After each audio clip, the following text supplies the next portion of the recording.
This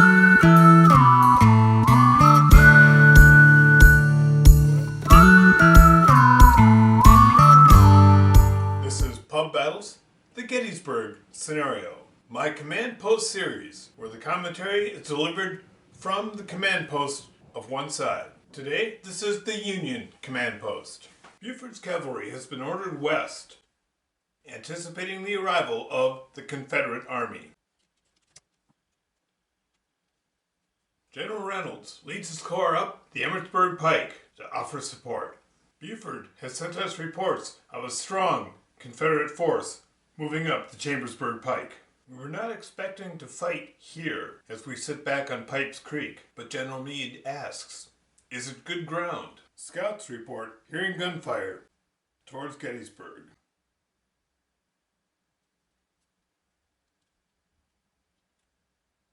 Buford reports that he's forced them out of column on the road and has then fallen back. Reynolds gallops up to the top of the ridge, surveys the situation, and sends word back on how to deploy.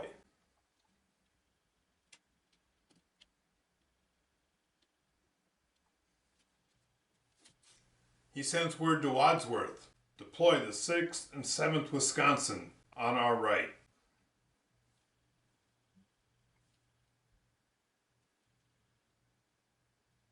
It's mid-morning, and as far as we can tell, Buford himself is holding back the entire Southern Army.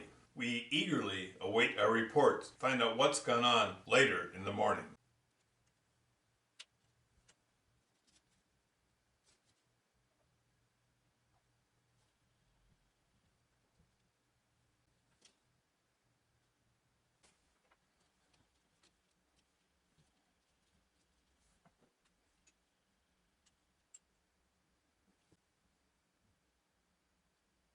Reynolds reports that Lee's over-exuberant troops have raced ahead, and a sharp counterattack drives them back. What will we find midday here at Gettysburg? The Confederates are swarming over McPherson Ridge.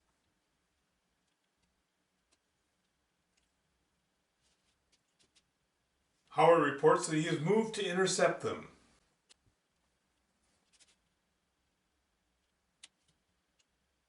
And now we hear more disturbing reports. The Confederates are streaming down Carlisle Road, north of Gettysburg.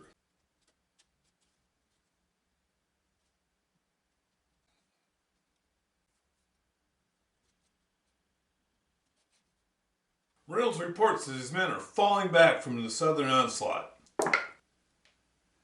After lunch, Reynolds sends word that he will not be able to hold Gettysburg. This is disappointing. We have word from Lincoln that we are to hold and protect Gettysburg at all costs.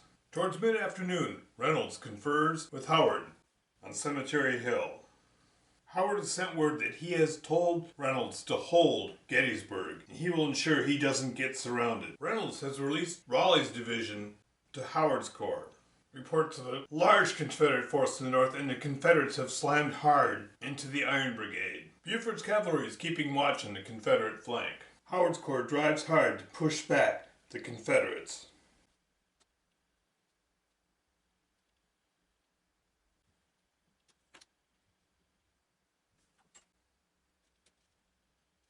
Steinwehr's division joins the attack. We begin getting reports of the late afternoon combat. Wisconsin's Iron Brigade have driven back Confederate troops. However, the Union center has suffered some severe losses. And Raleigh's division reports some trouble holding back the Southern tide. Late afternoon, we're getting reports. Reynolds continues to hold Gettysburg.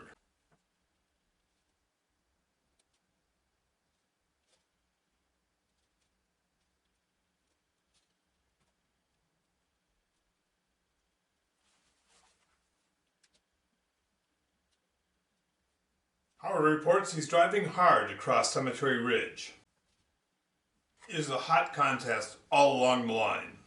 Short of ammunition, Wisconsin's Iron Brigade and the rest of the division have had to fall back and give up Gettysburg. Howard reports that he too has lost his grip on Gettysburg. More word of heavy losses are coming in. Schurz's men are storming the thinly held center of the Confederate line, but this is where the artillery is. and they are driven back. Some extended remains of Robinson's division are now being pressed by Confederate troops. It's after dinner. We've sent up everything we can get up as quick as we can get it up, but will they be able to hold? Reynolds asks if he should deploy Beggs and resupply his troops, or is it too late?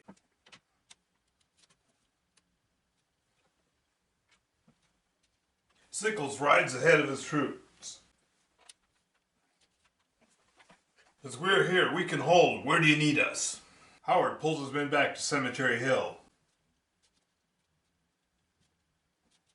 Reports are coming in. The Confederates have invested Seminary Ridge. Reynolds pulls his men back to Culp's Hill.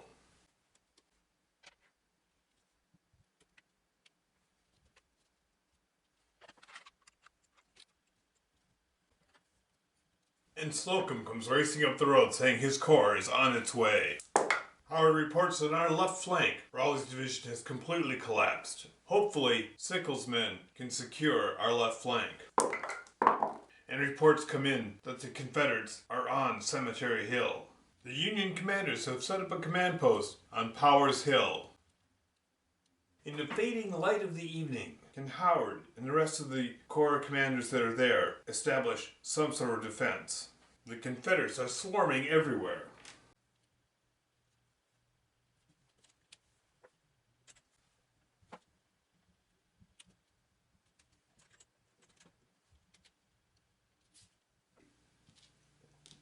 The Confederate artillery on Seminary Ridge opens up on Howard's remaining division on the hill, and they are greatly reduced. Howard's and Reynolds' corps, the remnants of them, hold. They've got to hold back and stem the southern tide. Slocum races troops with the Baltimore Pike and throws them into the line. Light is fading, we get the last combat reports of the day. No one is left in control of Culp's Hill, and here on the Baltimore Pike, Slocum's men have made the difference and pushed the Southerners back. And over here, Sickles' men are under assault. Sickles' men are driven back, but the Confederates have taken heavy losses. And now the light has faded, our line has held. Come the night, we'll be very busy.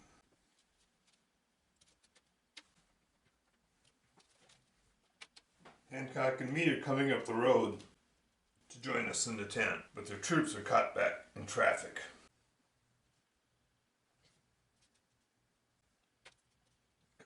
Twelfth Corps unpacks its bags. The Sickles Corps recovers in the night, and its troops occupy the Round Tops. Buford's cavalry continues to harass the Confederate left.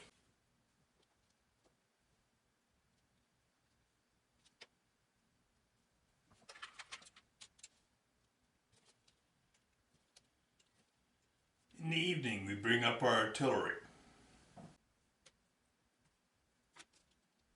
Reynolds' Corps rests and refits, reorganizes some of his troops. Day 2 begins. We've stabilized and held our line, but Lincoln wants us to recapture Gettysburg. There's the trick. Here we are in the morning. Got the coffee. We're ready to go.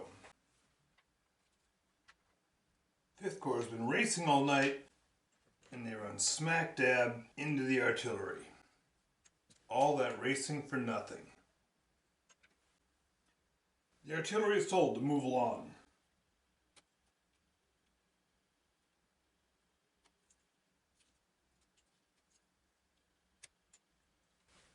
The Confederate attack on our right flank opens up.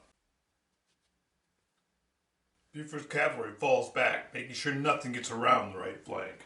After conferring all night, Sickles agrees to strike hard and Confederate right.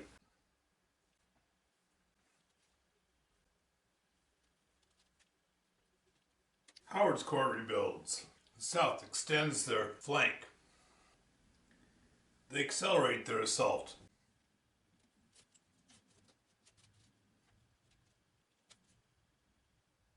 Hancock's 2nd Corps deploys just south of the Round Tops. And now, with our command post only a few hundred yards behind the fighting, the results are almost instantaneously known by us. Disaster in the center of Slocum's Corps is driven back. Disaster! Our center has collapsed. The southern assault has been too much. Our entire line has been driven back. Our bags are exposed. This may be a very dark day in Union history. With nothing to lose, Hancock slams the 2nd Corps forward.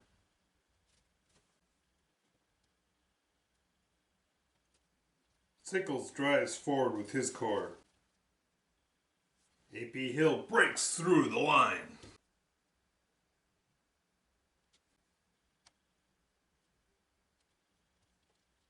Remnants of Slocum's Corps drive forward and push the Confederates away from the bags. Speaking of which, his other division recovers.